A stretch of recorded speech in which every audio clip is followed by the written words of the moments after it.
I think most Canadians still do want Quebec to be part of the country. And I think that includes, obviously, as we're seeing now, some indication that includes most Quebecers. And I think that's most Canadians outside Quebec as well. The issue is this: do Canadians, especially those outside of Quebec, want Quebec to remain part of the country at any price?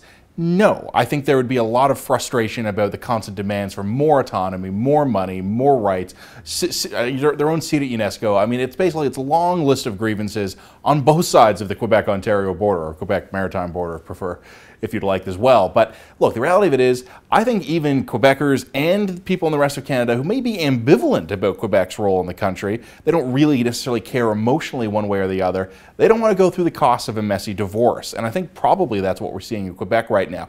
The collapse of the PQ numbers when they started to talk about sovereignty, is that because all of a sudden all of these soft nationalists have rediscovered their love of Canada?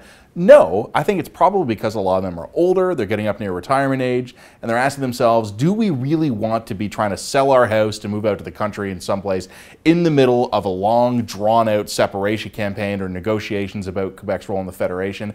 As far as I'm concerned, ambivalence can work, and I think probably a lot of us would, we wouldn't love it, but we'd say we could keep the status quo right now, where Quebec has some special status, it gets some special financial treatment.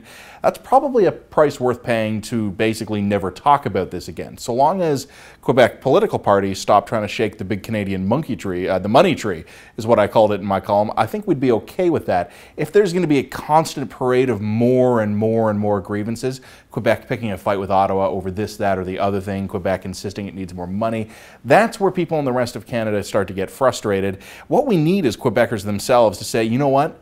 We've had enough of this. We're good enough as it is. It's time for us to take on the real issues in our own province and quit picking fights with the rest of Canada.